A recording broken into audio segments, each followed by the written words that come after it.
of his father, stepmother, and brother.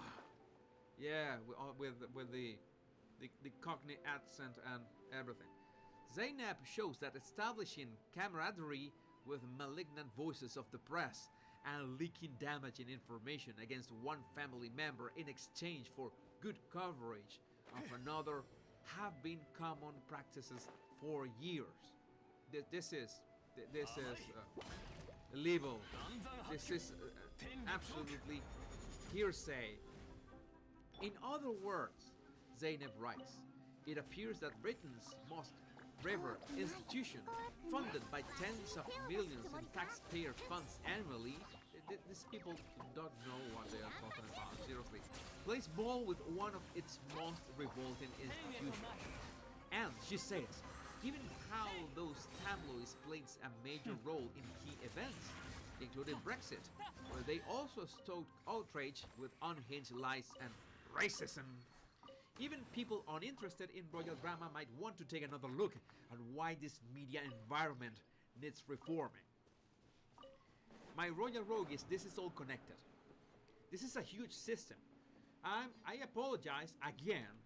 I apologize yet again because I had one video that I had promised.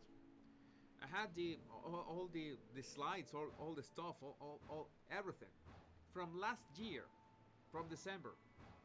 That I was going to explain all this, what is happening with Disney, with Bob Iger, first Bob Chapek being fired as Disney CEO and Sunday night during Elton John's concert. So Bob Iger, the one who started all this debacle, this current debacle that is Disney, to come back. And Bob Iger is only going to double down on woke culture that is going to literally destroy Disney's bottom line. Because they will never accept that they were wrong. They will never accept that they were wrong until they drive that company to the ashes. Exactly the same. It's a perfect analogy that we had a few minutes ago with homophobia. I don't care if Harry said unconscious bias or whatever, I don't know the word. I say that this is still racism in the royal family. He could say, hey, you know what? I was wrong.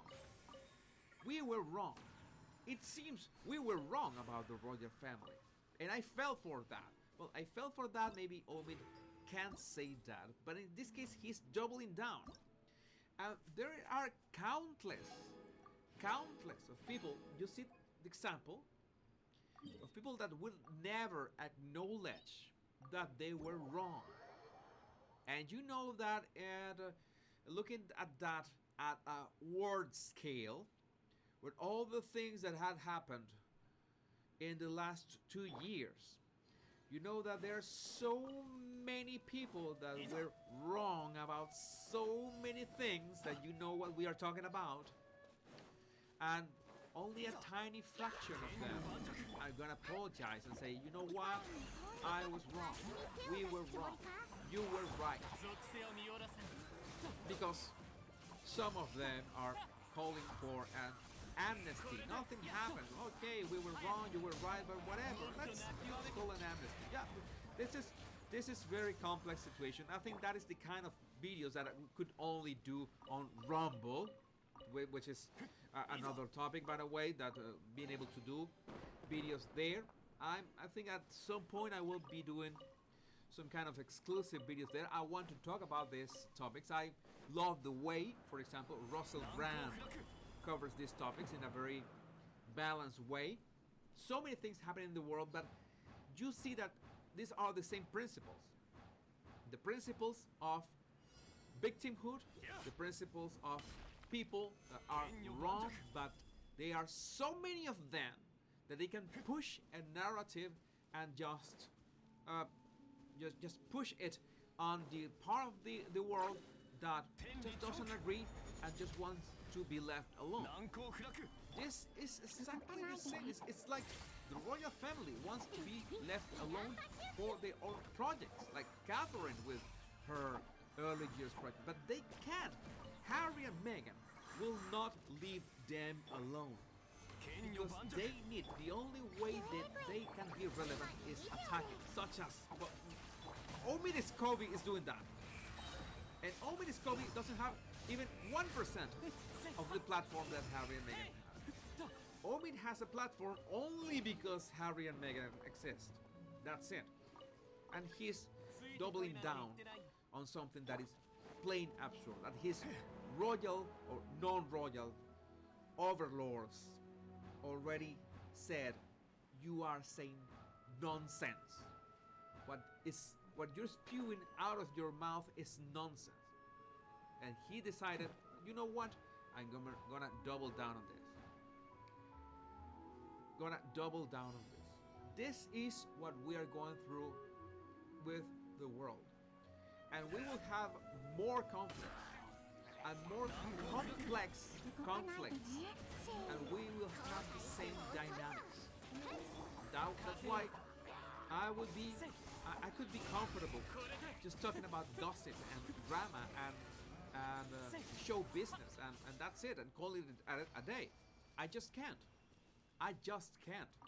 Because I see the world. And I just want people to be able to think for themselves. To have critical thinking. No matter what happens in your life, you need critical thinking. You need to have the ability to be able to see things as they really are. Not better or not worse, but just as they really are, and be able to reach your own conclusions. That is an obsession of mine.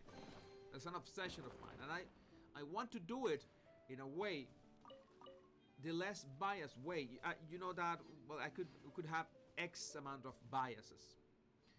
And I could make memes about, well, all these celebrities and pseudo celebrities and D-list actresses.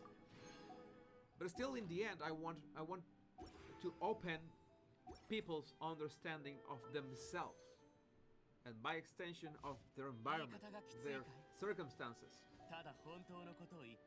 Yeah, in this moment, truth no longer matters. Okay, you have an opinion. You are entitled to that opinion. You have the right to your opinion. But as you have an opinion, your opinion should not get in the way of the opinion of another person. I think that's fair.